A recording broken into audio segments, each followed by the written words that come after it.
Ashamaa harka fuunee akkam jirtu kabajamtoota hordoftoota keenya kun walabummaaniif neetworkiidha. Oduu yeroo kanaaf qabannee jirru isinitti hima. Dursa mata dureewwan oduu. Godina Shawaa Lixaa naannootti haleellaa humnoota Amaaraatiin saba Oromoo irratti raawwateen lubbuun namoota hedduu darbe. Duula waraanaa imala gara Finfinnee jedhuun waboon zoonii kibbaa Cibraan Sodombooroo injifannoo galmeessaa jiraachuun gabaafame. Mootummaan Itoophiyaa shororkaa fi seer-maleessummaa maqaa labsii yeroo muddamaatiin raawwachaa jiru dhaabuu qaba jechuun adda bilisummaa Oromoo ibsa baaseera kanneen jedhan oduu yeroo kanaaf qabannee dhiyaannedha. Amma oduu bal'inaan. Godina Shawaa Lixaa aanaa naannootti haleellaa humnoota Amaaraatiin saba Oromoo irratti raawwateen lubbuun namoota hedduu darbe. Godina Shawaa Lixaa aanaa naannoo gandoota shanitti haleellaa gaafa sadaasa 19/2021 humnoota Amaaraa hidhatanii bobbaafamanii fi qubattoota saba Amaaraatiin saba Oromoo irratti raawwateen namoonni ajjeefamuu jiraattonni aanichaa BBC'tti himaniiru. Haleellaa guyyaa jimaata darbe hammaateen namoota du'aniin alatti kanneen madaa'an akka jiranii fi hawaasni gandoota baadiyyaa qe'ee irraa buqqa'uu isaanii maddeen mirkaneessaniiru. Jiraattonni akka jedhanitti qawween harka waraana bilisummaa Oromoo gala jechuun qaama mootummaatiin waan funaanameef ofirraa dhorkuu akka hin dandeenye yoo himan, bulchaa aanichaa obbo Warqinaa Furgaasaa qawween harka hidhattootaa akka hin seenneef funaanamuu BBC'tti himaniiru. Haalichis ta'e jedhanii maqaa waraana bilisummaa Oromoo deeggartuutiin uummata qawwee irraa hiikanii haleellaa diinaaf saaxiluu akka ta'es mirkanaa'eera. Aanaan naannoo Shawaa Lixaa keessaa tokko yoo taatu magaalaa Amboorraa fageenya gara kibba lixaatti kiiloomeetira 200 irratti kan argamtu bara beelli kaaba Itoophiyaa mudatee ture sana godaantota Amaaraa hedduu akka keessummeessite jiraattonni aanichaa yaadachiisaniiru. Qubattoota saba Amaaraa yeroo sana rakkina jalaa oolchineef hidhattoota mootummaa waliin qindaa'ee duguuggaa sanyii nurratti raawwate jedhaniiru. Lubbuun badaa fi qabeenyi barbadaa'aa jiraachuu kan himan jiraataan maddi walabummaanis neetworkii dubbise kan ani beeku hanga nama 18 du'uu isaaniiti. Namoonni baadiyyaa keessatti bakka tokkotti awwaalamanii jiru. Magaalaa keessas yeroo birmannaa dhaqan kan du'an jiru jedhaniiru. Jiraataan biraa immoo rakkoon jiru bubbureera kan jedhan jiraataan kun garuu tibbana bifa geeddarachuudhaan hidhattoota Amaaraa fi kan mootummaa Bilxiginnaa hirmaachisuu himu. Akka jiraataan kun jedhanitti lakkoofsi namoota lubbuu dhabanii 22 yoo ta'an kan lubbuun hin argamin 6 kan rukutamanii ciisaa jiran immoo namoota 4 ta'uun beekameera. Jiraattonni biroo BBC'n dubbise immoo gandoota jimaata darbe haleellaan keessatti raawwate irraa buqqaanii bakka tokkotti walitti qabamanii jiraachuu kan himan namoonni haleellaa duguuggaa sanyii kana keessatti madaa'anis yaala gahaa argachaa akka hin jirre eeraniiru. Komiin jiraattonni dhiyeessan tokko guyyoota muraasa dura mootummaan meeshaa waan nurraa hiikeef qubattootaa fi milishoota kanneen ofirraa ittisuu dadhabni kan jedhan meeshaa nurraa guuranii nu ficcisiisanii jechuun torbee lamaan darban keessa meeshaan addatti Oromoo irraa guuramuu ibsaniiru. Bulchaan aanaa dhimma kanarratti BBC'n dubbise meeshaan hiikamuu mirkaneessuun meeshaan harka waraana bilisummaa Oromoo akka hin galleef jecha gandoota yaaddoo nageenyaa qaban keessa poolisiin meeshaan gara kuusaatti akka deebi'u godheera jechuun haalicha uummata weerartoota diinaatiif saaxile kana salphisee irra darbeera. Jiraattonni aanaa naannoo haleellaa kanaan miidhaman itti dabaluun gaggeessitoonni mootummaa aanichaas ta'e jedhanii haleellaa kanaaf nu saaxiluuf meeshaa uummatarraa kan funaanan yoo ta'u caasaan bulchiinsa Bilxiginnaa aanichaa fi gandoota haleellaan kun itti raawwate harki walakkaadhaa ol dhalattoota saba Amaaraa keessaa ta'uu mirkaneessaniiru. Oduu haleellaa biraatiin kiiramuutti finxaaleeyyiin Amaaraa bifa haaraatiin lola bananiin lubbuu namaa darbuu dabalatee jiraattonni qoofii irraa buqqifamuun maddeen himani. Godina Wallagga Bahaa aanaa kiiramuutti weerarri saamicha lafaa finxaaleeyyii Amaaraatiin taasifamaa jiru jabaatee itti fufuusaan walqabatee godinoonni baadiyyaa aanaa kiiramuu harki caalu humna kanaan qabamaa jiraachuu jiraattonni himaniiru jechuun OMN gabaaseera. Sadaasa 18 bara 2021 finxaaleeyyiin Amaaraa humna haaraatiin duula bananii jiraachuu himuun sadaasa 18, 19 fi 20 lolli guddaan adeemsifamuun gandoonni baadiyyaa ganda wastii fi ganda margaa jireenyaa jedhaman guutummaan guututti finxaaleeyyoota Amaaraatiin qabamanii jiraachuun beekameera. Finxaaleeyyiin kunniin hidhannoo guutuun kan socho'anii fi uffata qomee magariisa fanaannoo jedhamee irratti barreeffamee jiru kan uffatan akkasumas meeshaalee lolaa gurguddaa kan hidhatan ta'uu ibsuun gama Oromiyaatiin mootummaan lolicha gidduu seenuu dhiisee baqatee ba'ee jiraachuu jiraattonni maddeeniif himaniiru. Hawaasni Oromoo meeshaalee qabu hundaan lolicha qolachuuf aanaalee ollaarraa birmannaa waliif taasisaa jiraachuu kan himu namni tokko ta'us meeshaa ammayyaa waan hin qabneef Oromoon naannichatti miidhamaa jiraachuu mirkaneesseera. Sadaasa 19/2021 irraa haga har'aatti lubbuu nama 9 ol darbuu kan dubbatu namni kun jiraattonni ganda baadiyyaa waattii fi margaa jireenyaa gara aanaa giddaatti baqachaa akka jiran himaniiru. Gandoota aanaa kiiramuu kanaan dura finxaaleeyyoota Amaaraatiin qabaman lalistuu somboo fi haroo akkasumas gandoonni kan biraa hanga yoonaa humnoota kanaan qabamanii jiru kan jedhu namni kun hidhattoonni Amaaraa gandoota qabatan keessatti alaabaa ofii dhaabbachaa jiraachuun yaadachiisaniiru. Namoota lola kana keessatti ajjeefaman keessaa hangammaatti kanneen maqaan isaanii nu ga'e obbo Tafarraa Andu'aalem, Taarraqeenyi Faradaa, Xibabuu Waaqjiraa, Dassaaleeny Eeliyaasii fi Garramuu namoota jedhaman ta'us maddi keenya kun himuun namoonni miidhaa qaamaaf saaxilamanii hospitaala seenan ammoo hedduu ta'uu himeera.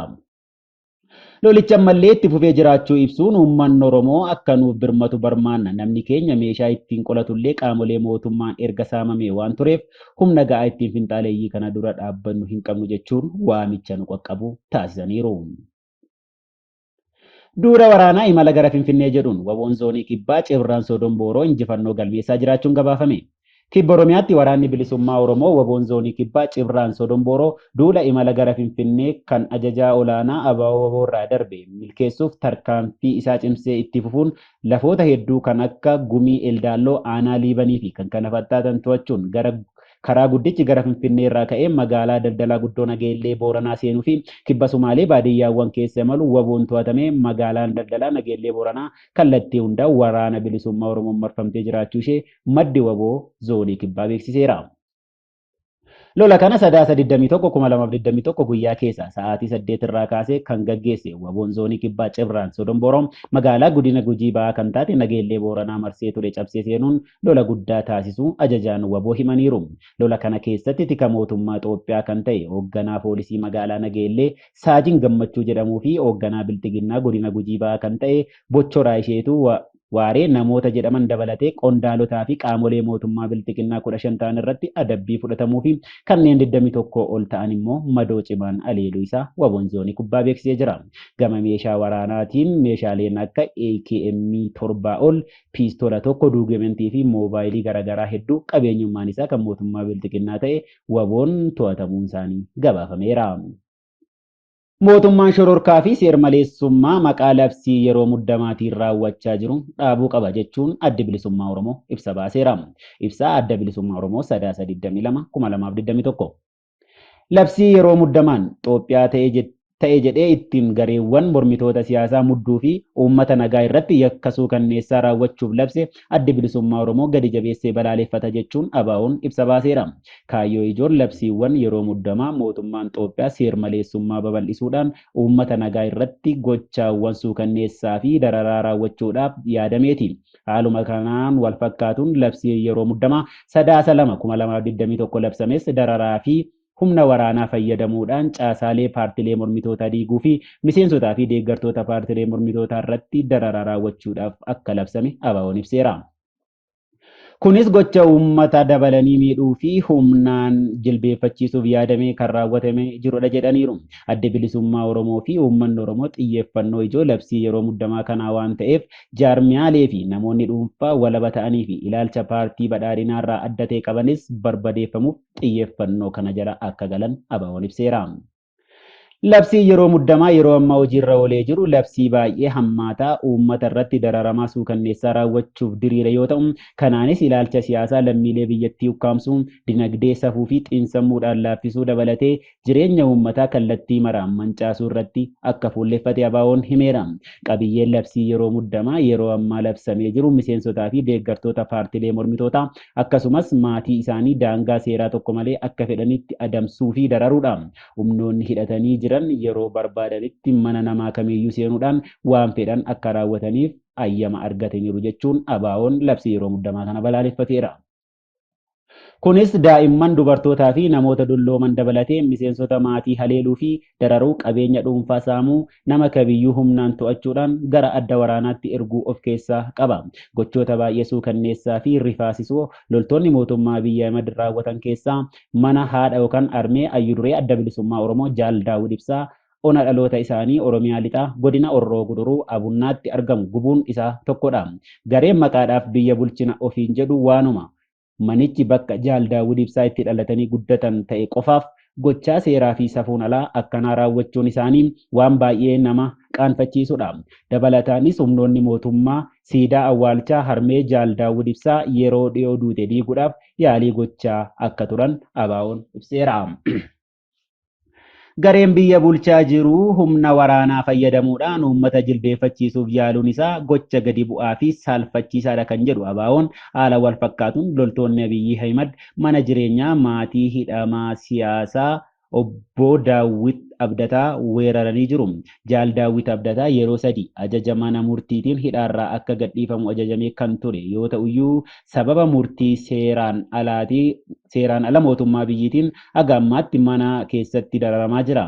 Aanaa maqii keessa kan jiraatan miseensota maatii Jaal Daawit mara hidhuudhaan maatii guutuu miidhaa jiraachuu ABO'n ibseera. Yeroo ammaa kanas miseensonnii fi deeggartoonni ABO mana hidhaa turan yakka tokkollee osoo hin raawwatiin waan isaan miseensaa fi deeggartoota ABO ta'an qofaaf adamsamanii hidhaatti guuramaa akka jiran taajjabnee jirra jedha ABO'n. Haala kanaan tibbana qabamanii kan hidhaman obbo Masfiin Ittaanaa, Dachaasaa Wiirtuu, Biqilaa Abbaashoomaa fi kanneen biroo fakkeenya ta'u. Akkasumas hojjettoonni ABO fi maatiin isaanii kutaalee Oromiyaa garaagaraa keessatti qabamanii hidhaatti guuramaa jiru. Kun kanaan osoo jiru wanti baay'ee suukanneessaa fi yaaddessaan ammoo hidhattoota mana hidhaa keessaa baasuudhaan uummata fuulduratti ajjeesuudha. Humni hidhatan Abiyyi Ahimadiin bobbaafaman namoota mana hidhaa keessaa baasuudhaan ajjeesanii reeffa isaanii bosonatti gataa jiru. Kanas yeroo dheeraaf irra deddeebi'anii raawwachaa jiru. Akkuma kanaanis giddugaleessa Oromiyaa Salaaleetti tibbana jaarsa umuriin waggaa 60 ta'e mana hidhaa keessaa baasanii ajjeesanii gatanii jiru. Haala ajjeechaa Oromiyaa keessatti hidhamtoota irratti raawwatamaa jiru ibsuun baay'ee ulfaataa fi yaaddessaadha. Hidhamtoota mana hidhaa keessaa baasuudhaan ajjeesanii reeffa isaanii gatuun bartee loltoota Abiyyiin hidhachiisee bobbaasee ta'ee jira. Gocha gara jabeenyaa kanaan lubbuu namoota qulqulluu qofatu manca'aa jira osoo hin taane miseensonni maatii isaanii qalbii fi sammuu isaan madaa'ee jira. Haala tokko keessatti immoo maatiin reeffa nama isaanii ajjeefamee awwaallachuuf carraa hin argatani. Miseensonni maatii wayita reeffi nama isaanii bineensaan nyaatamu arguun godaannisa sammuu baay'ee ulfaataa ta'e keessummeessaa jiraachuu ABO'n ibseera. Dabalataanis maqaa labsii yeroo muddamaatiin Oromiyaa keessatti addatti immoo Finfinnee keessatti uummata nagaa adamsuu fi qabeenya isaanii saamuun daraan hammaatee jira. Kanaanis yeroo kamittiyyuu mana nama dhuunfaa seenuudhaan sakatta'aa fi qabeenya dhuunfaa fudhachaa jiru. Akkasumas namoota daandii irratti dhaabuudhaan giiphii namootaa sakatta'uun maallaqa qabeenya gati jabeessaa fi waan argatan mara saamaa jiraachuu ABO'n ibseera. Walumaa gala labsii yeroo muddamaa tibbana labsame kaayyoo lama qaba kan jedhu ABO'n tokkoffaan miseensota deeggartootaa fi maatii paartiilee siyaasaa dhabamsiisuudhaan sirna abbaa irree ilaalchaa fi dantaa garee tokkoon durfamu diriirsuudha. Lammaffaan qabeenya paartiilee siyaasaa fi namoota dhuunfaa paartii bilxiginnaa mormanii saamuudhaan dadhabsiisuudhaan ofii jireenya isaanii fooyyeffachuudha jedha. Kanaaf tokkoffaa labsii yeroo muddamaa seeraan ala labsamee fi gocha kanaan wal qabate humnoonni Abiyyiin hidhachiisee bobbaase raawwachaa jiran kan balaaleffannu yoo ta'u mootummaa fi humnoonni mootummaa uummata Oromoo fi uummata Itoophiyaa irratti raawwachaa jiran akka dhaaban gadi jabeessinee akeekkachiifna. Lammaffaa uummanni Oromoo fi uummattoonni Itoophiyaa gochaa mootummaa abbaa irree Abiyyi Ahimadiin durfamu maqaa labsii yeroo muddamaatiin uummata nagaa humnaan jilbeeffachiisuuf dararaa jiru fuuldura dhaabbatanii akka balaaleffatanii fi morman dhaamna. Kanaafis tokkummaan akka waliin dhaabbatanii mormitan dhaamna. Sadaffaa akkasumas uummattoonni Itoophiyaa golga labsii yeroo muddamaa jedhamu jalaa dhokachuun haleellaa fi dararaa uummata nagaa irratti raawwachaa jiru akka balaaleffatan waamicha goona. Gareen aangoorra jiru golga labsii yeroo muddamaa jedhamu kana fayyadamuun uummattoota biyyattii gidduutti wal shakkii fi wal qoodinsa hammeessuudhaan inumaa gara diigumsaatti oofaa jira. Kanarraa immoo qaamolee fi qooda fudhattoonni dhimma ilaallatu mara hirmaachisuudhaan waltumsuun nagaa fi tasgabbii gabbisuun filannoon haqaa akka gaggeeffamuuf haala mijeessuun dharraa uummattoota Itoophiyaa bara dheeraa dhugoomsuuf fala ta'a. Arfaffaa hawaasni idil addunyaa rakkoo hamaan yeroo ammaa impaayera Itoophiyaa mudatee jiru marii fi waliigaltee hunduma hirmaachiseen akka furamuuf tumsa isaan irraa eegamu akka godhan gaafanna. ABO'n dharraa fi gaaffiin uummataa marii karaa nagaa hunduma hirmaachiseen mirkanaa'uu qaba jedhee amana. Uummanni Oromoos gamanumaan bartee fi duudhaa diimokiraasii dagaagfatee waan qabuuf nagaa fi diimokiraasii dhugaa qooda fudhattoonni dhimma ilaallatu marti fedhii isaaniitiin walitti dhufanii yoo mari'atan qofa argama jedhee amana. Injifannoon uummata bal'aatiif. Adda Bilisummaa Oromoo 3/22/2021 Finfinnee. Egaan kabajamtoota hordoftoota keenyaa oduu fi ibsi Adda Bilisummaa Oromoo qabannee dhiyaanne sangammaa ture. Qophiilee walabummaa neetwoorkii afaan waliin turtii gaarii jenna.